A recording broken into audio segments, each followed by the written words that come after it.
Delhi blast में आया तुर्की connection. Blast पर राजा भैया का बड़ा बयान, कहा बटेंगे तो कटेंगे।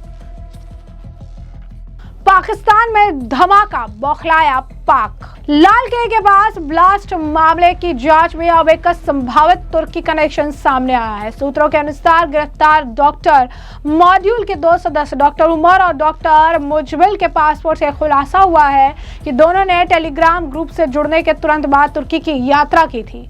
एजेंसियों को संदेह है कि यात्रा आतंकी संगठन जैश ए मोहम्मद के नेटवर्क से जुड़ी हो सकती है। सूत्रों ने बताया कि तुर्की से लौटने के बाद दोनों डॉक्टर ने देश के अलग अलग हिस्सों में सक्रिय होने की योजना बनाई। जैश हैंडलर ने उन्हें निर्देश दिया था कि मॉड्यूल के सदस्य देश भर में फैल जाए ताकि किसी एक जगह का फोकस ना बने। इसी निर्देश के बाद उन्होंने फरीदाबाद, सहारनपुर और अन्य स्थानों को चुना। जांच एजेंसियों को शक है कि तुर्की यात्रा के दौरान इन दोनों को ऑपरेशन से जुड़े निर्देश मिले थे। ये भी कि जांच का हिस्सा है कि क्या उन्होंने वहां किसी विदेशी संपर्क से मुलाकात की या किसी परीक्षण शिविर में भाग लिया। सूत्रों के अनुसार जांच अब तक एक अहम मोड़ पर है और एजेंसियां जैश हैंडलर की पहचान के बेहद करीब पहुंच चुकी है। मामले से जुड़ी डिजिटल कम्युनिकेशन की गहराई से पड़ताल की जा रही है। वहीं दूसरी तरफ यूपी के प्रतापगढ़ से कुंडा सीट से विधायक रघुराज प्रताप सिंह और राजा भैया ने अब दिल्ली ब्लास्ट को लेकर बड़ा बयान दिया है।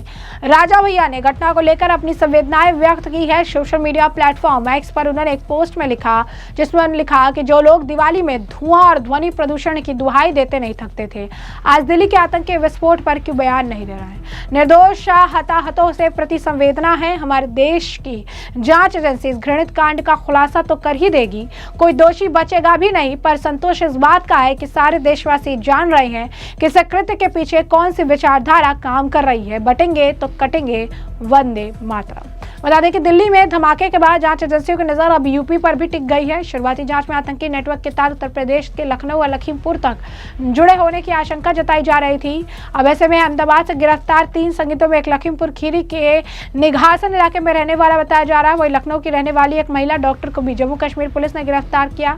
सुरक्षा एजेंसियों को दोनों मामलों के बीच मिली कड़ियों ने अलर्ट कर दिया है।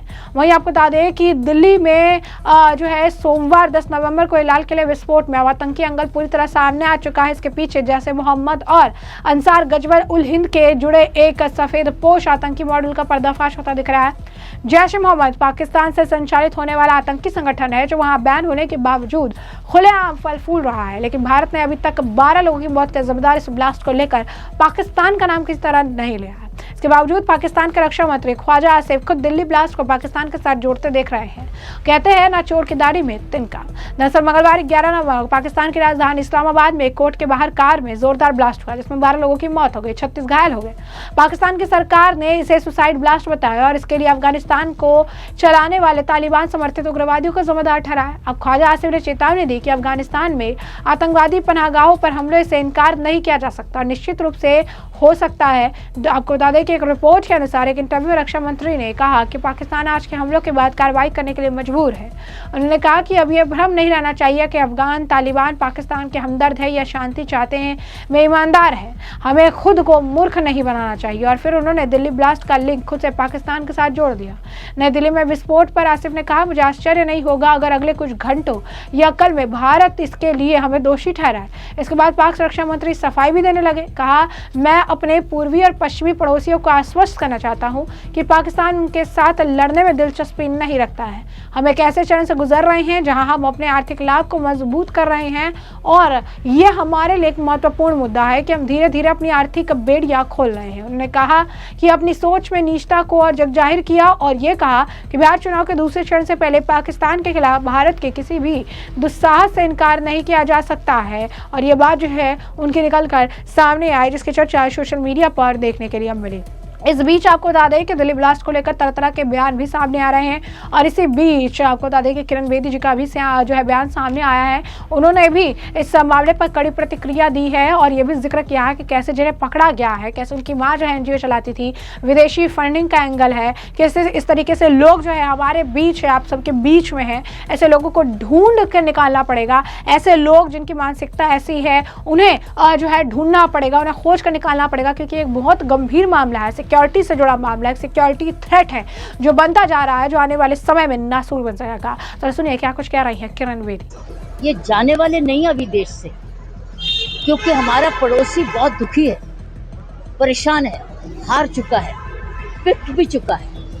तो जो पड़ोसी है वो कैसे दर्द सहे जब तक ये चलाता न रहेगा।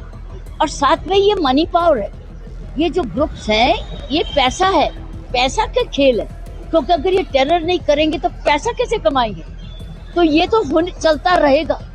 हमारे देश को बहुत ज्यादा अलर्ट रहना पड़ेगा, रेडिकलाइजेशन से बचेगा, अपने फेथ को टेरर के लिए नहीं अटैक करेगा, अपने फेथ को अच्छे कर्मों के लिए करेगा। जब तक ये समझ नहीं बढ़ेगी ये टेरर अटैक होते रहेंगे। हमको बहुत समझदारी से इस देश की पुलिसिंग करनी है। और मैं समझती हूँ इंटेलिजेंस तो है, पुलिस का रोल बड़ा जबरदस्त है इन्वेस्टिगेशन में, फोरेंसिक्स में, प्रिवेंशन में, लेकिन कम्युनिटी पुलिसिंग का इस वक्त सवाल है। हम अपने अपने पड़ोसी का ध्यान रखें कि क्या कर रहा है हमारा पड़ोसी। ये इतना ज्यादा सामान इतनी आसानी से इकट्ठा नहीं होता है। तो प्रश्न पूछना पड़ेगा गांव के प्रधान को, एक RWA को, रेजिडेंट वेलफेयर एसोसिएशन को, एक प्रधान को, कि क्या ला रहे हैं तो तुम मकान का, तू तो रहने के लिए आया था, तो गोदाम बनाने के लिए क्या गोदाम में डाल रहा है? ये प्रश्न जब तक हम पूछेंगे नहीं, और अगर प्रश्नों का आंसर आपको सही नहीं मिलता, सही समय से पुलिस को इन्फॉर्म करो। ये अब कर्तव्य है हमारे देश का। अगर कोई विद्रोह, अगर कोई गद्दार नहीं रह रहा इस देश में, ये गद्दार है। अगर गद्दार देश में रहते हुए भी गद्दार बनता है तो फिर हम इन गद्दारों को पहचानना पड़ेगा।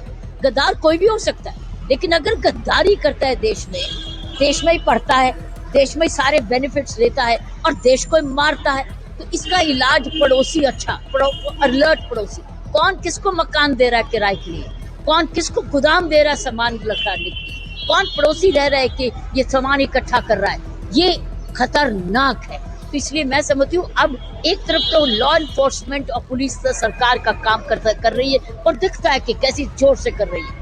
दूसरी चीज है कि सारे स्टेट्स मिल के काम करें, जैसे UP police, JNK police, Haryana police, Delhi police, Rajasthan, ये जो एरिया पुलिस है, ये सारे एरिया पुलिस अपने आप इकट्ठे मिलके काम करें, इंटेलिजेंस को इकट्ठा जैसे अभी हुआ है।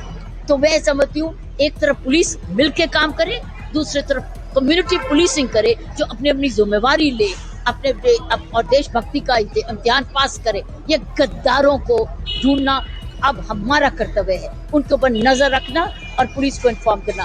अब चुनौती ये है। It cannot be but because it's a money trail. It's big money. This is big money after terrorism. Everybody, see that lady doctor? She was running an NGO, was getting funded by foreign countries. So it's all about funding. It's all about big money. And therefore we need to watch over their money trails, block their accounts and trace the accounts. I think that's a critical thing.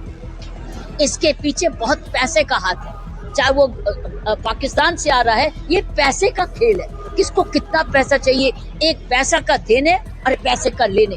तो अगर कोई NGO ऐसी funding करता है तो उसकी FCRA तो कटेगी। तो मैं समझती हूँ ये है इस वक्त बहुत ज्यादा अलर्ट होने की, कि कौन पैसा ऑक्सीजन है, पैसा के लालच में भी है पैसा के। तो इसलिए ये लालच को खत्म करने के लिए इनके बैंक अकाउंट्स को खत्म करना है और बैंक अकाउंट्स को डिक्लेयर। सो बैंकिंग का भी बड़ा इंपॉर्टेंट रोल है। जैसा कि आपने उनका बयान सुना, हमने आपको जो पूरा मामला है विस्तार से बताया कि पूरा मामला क्या है। और पूरे मामले पर अब आपकी भी जो राय हो कमेंट सेक्शन में कमेंट करके जरूर से जरूर साझा करिएगा। धन्यवाद।